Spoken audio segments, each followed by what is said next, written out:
You ever see something so cruel that it makes your stomach twist, and then watch karma walk right through the door in leather and roaring engines?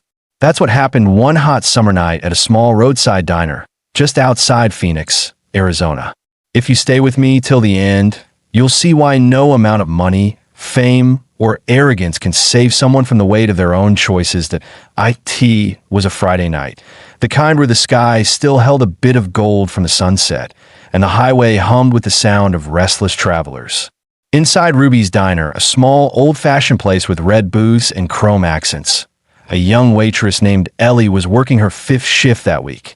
She was 19, soft-spoken, but steady, with a quiet kind of strength. Her brown hair was tied back in a messy bun, and her uniform was worn thin from years of use. She wasn't just working for extra cash, she was working to keep her sick mother's electricity running back home.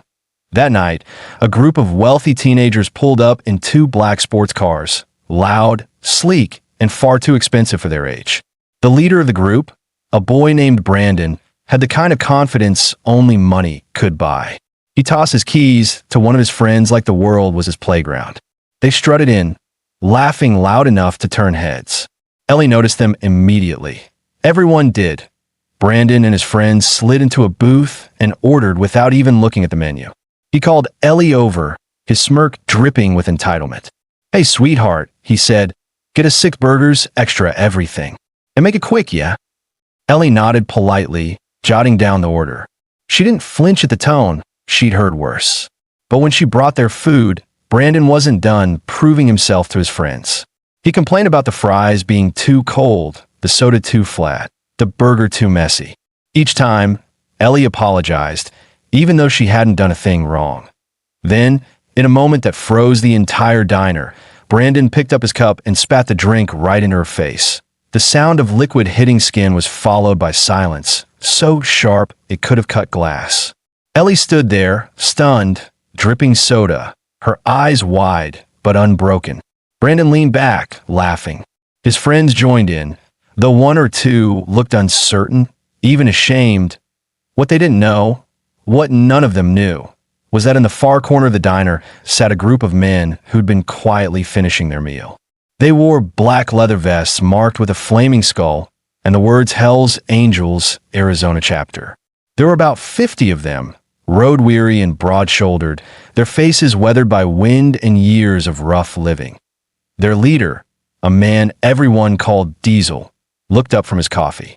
His eyes locked on Ellie and then on Brandon. The room was still silent when he stood, his heavy boots echoing on the tile. The teens froze. Diesel's voice, deep and steady, rolled across the diner. "You got a problem, kid?" Brandon's smirk faltered. No, sir. Just having some fun." Diesel stepped closer until he was standing over him. "Fun, huh? You think humiliating someone trying to make a living is fun?" No one spoke. Ellie tried to intervene, shaking her head, whispering, "It's okay, sir, I'm fine." But Diesel didn't take his eyes off Brandon. "No, sweetheart," he said gently. "It's not okay."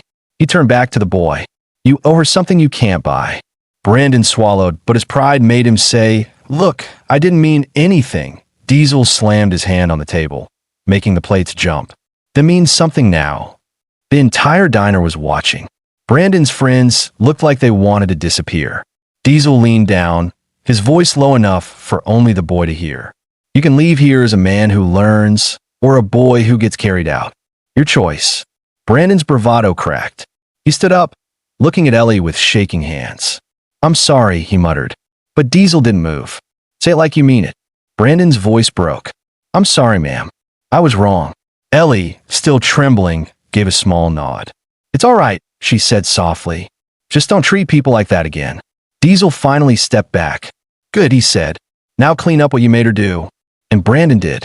The rich kid who thought he owned the world picked up a rag and started wiping the table and floor while 50 bikers watched in silence. The Hell's Angels didn't touch him, didn't threaten him beyond that moment.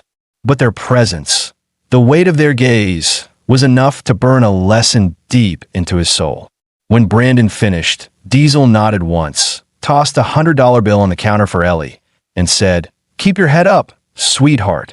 The world's got cruel people, but it's got good ones too. Don't forget that.